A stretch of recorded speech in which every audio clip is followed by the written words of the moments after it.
Vamos a ver ahora el ciclo for.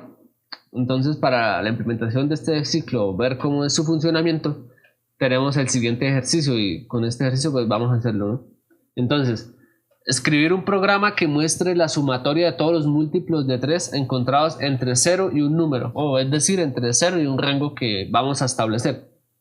Entonces, empezando, pues tenemos los 3 comandos que necesitamos siempre y a continuación, como nos piden que la sumatoria, necesitamos una variable que va a almacenar esa suma. Entonces, suma y la inicializamos en 0.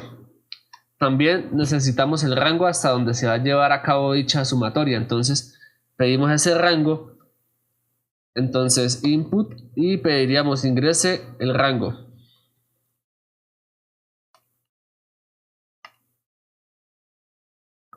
Bueno, entonces ahí ingresaríamos el rango y ya pasaríamos al ciclo for, que se hace de la siguiente manera. Entonces for, creamos una variable y la iniciamos en 0 hasta rango. Aquí lo que quiere decir es una variable i que va a empezar a iterar desde su inicio hasta el final, donde el inicio es 0 y el final es el rango que vamos a establecer.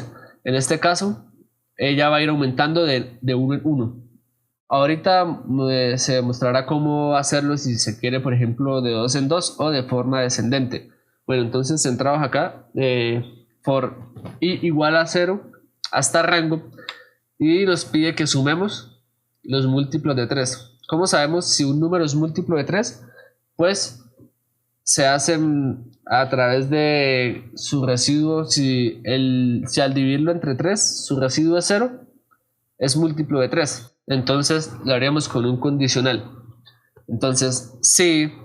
Entonces, para saber el residuo al dividir la variable que va a estar iterando entre 3, si el residuo es 0, entonces lo hacemos con mod, que esta función propia de MATLAB nos devuelve el resto después de hacer la división. En este caso la división va a ser entre i, que va a ser la variable que va a estar iterando entre 3. Entonces si el residuo es igual a 0, entonces si el residuo de dividir i entre 3 es igual a 0, va a decir que es múltiplo de 3. Entonces vamos a sumar ese número. Entonces a suma le asignamos el valor de suma más i. Entonces, por ejemplo, en el primer caso empieza en 0, 0 no es múltiplo de 3, el 1, el 2 tampoco, el 3 sí. Entonces, ¿qué hacemos? El 3 al dividirlo entre 3, el residuo es 0, sí. Entonces a la variable suma, que valía 0, le asignamos 0 más i, que vale en este caso 3. Lo mismo cuando ya pase al siguiente múltiplo, que sería 6, y así sucesivamente. Ya finalizamos el condicional y el ciclo for. Y el ciclo for lo finalizamos. Ahora vamos a mostrar la sumatoria. Entonces escribíamos la sumatoria de los múltiplos de 3 es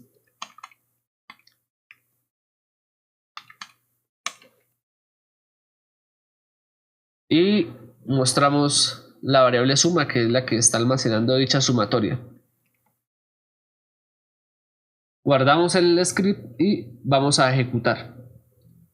Nos pide ingrese el rango, vamos a hacerlo hasta 12. Entonces nos dice que la sumatoria es 30. ¿Y cómo comprobaríamos? Pues simplemente sabemos que los múltiplos de 3 hasta 12 son el 3, el 6, el 9 y el mismo 12. Entonces si sumamos 3 más 6, 9.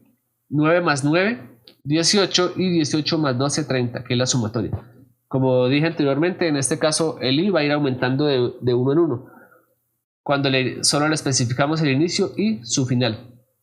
Pero ¿qué pasaría si queremos que vaya aumentando de 2 en 2? Entonces, por ejemplo, si tenemos o queremos mostrar los números de 0 a 100 de 2 en 2, entonces sería la siguiente forma. Para una variable j, inicializamos en 0, que vaya de 2 en 2 hasta 100. Y vamos a mostrar la variable que va a estar iterando. Y finalizamos el ciclo. Si ejecutamos esta parte de código, podemos ver que está mostrando los números de 0 a 100 de 2 en 2. Bueno, lo mismo si se quiere tener para mostrar, por ejemplo, los números de 10 a 0 de forma descendente, ¿no?